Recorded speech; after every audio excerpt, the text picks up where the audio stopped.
This is the unofficial commentary before I call Carolyn Egan. But there seems to be a chain of fools over there. I'm going to be reporting civil rights violations just and see if she's self-reported that already. I'm going to be adding some concrete examples, like when they seize my property and then say that I can't call the university, even though I'm an alumnus, and then they falsify the reports and delete evidence. Stuff like that.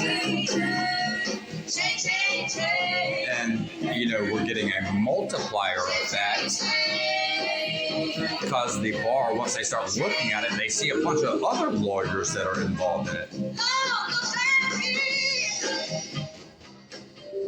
I'm just throwing that out there.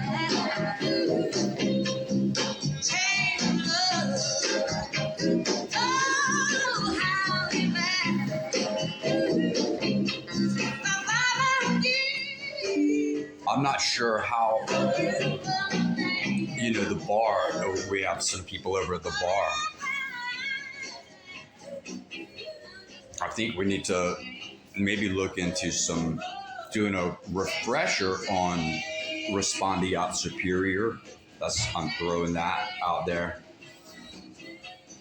I got a lot to do. I got to call all the other government agencies that are involved in the conspiracy against rights, and that's United States Code sections 241 and 242. For those of y'all keeping score at the house. The lighthearted stuff is just a coping mechanism because I really should be getting victim services from both state's attorneys, but they're in a mutually, the one's covering the other, and that's the yin and yang symbol. But I think that I'll be able to get a little bit of latitude on that stuff since it's a coping mechanism and it's prevented me from committing suicide. So that's in the plus column. It's a mitigating factor, and they don't want to hear about any. That's another thing we're demonstrating is that look at the machine that they have to guard against receiving evidence that could. Is that in the interest of justice if only one side gets to put in evidence and then they control all three? They've got the judge, the prosecutor, and the defense, all three at once. You think that that's stacked against me? But, all that stuff gets blown out the door, out of the water, if you have a one-party consent rule, because they can't pull stuff like that without being recorded all over the place and just getting massacred in court.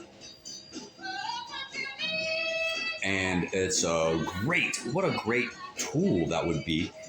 It would, because the people that would scream about it if you wanted to change that legislation to be in conformance with the other 39 states and the federal courts, which only require one party, but it would do wonders because all of the people that are crooked would self-identify themselves. They would be the ones that are out there screaming about it and supporting it. Why would you support that? It gives the rights of fraudsters rights over victims. It gives government the power to just run roughshod and violate your civil rights and say, if you record me doing that, I'm going to try to arrest you. That's not good. Anyway, enough commentary. Let's go ahead and call.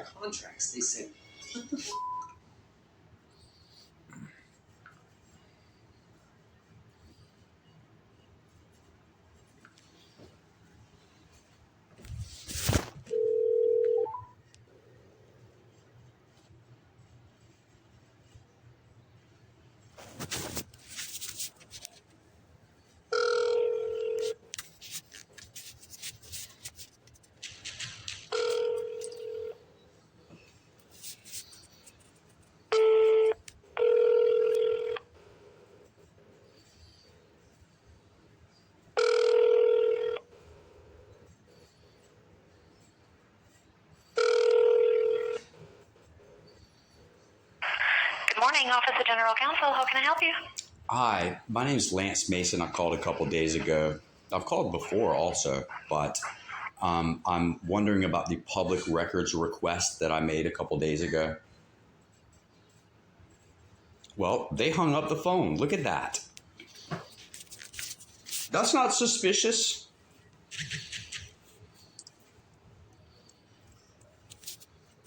Let's go ahead and call again just to make sure we didn't get disconnected.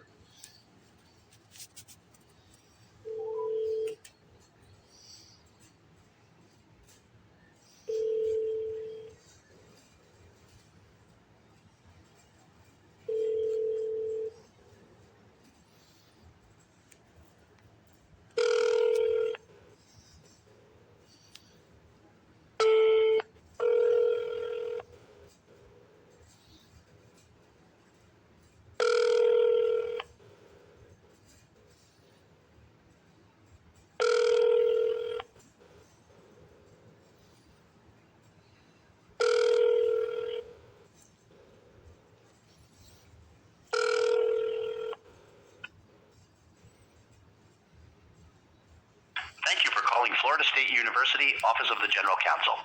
Our normal business hours are Monday through Friday, 8 a.m. to 5 p.m. It's 9:08. If you've reached this recording during normal business hours, please choose from the following options. For Angela Jackson, press 1. That sounds familiar. For Leslie Crosdale, press 2. For Gavin Burgess, press 3. For Kyle Griffiths, press 4. For Dustin Daly, We'll just do press 5. Facebook.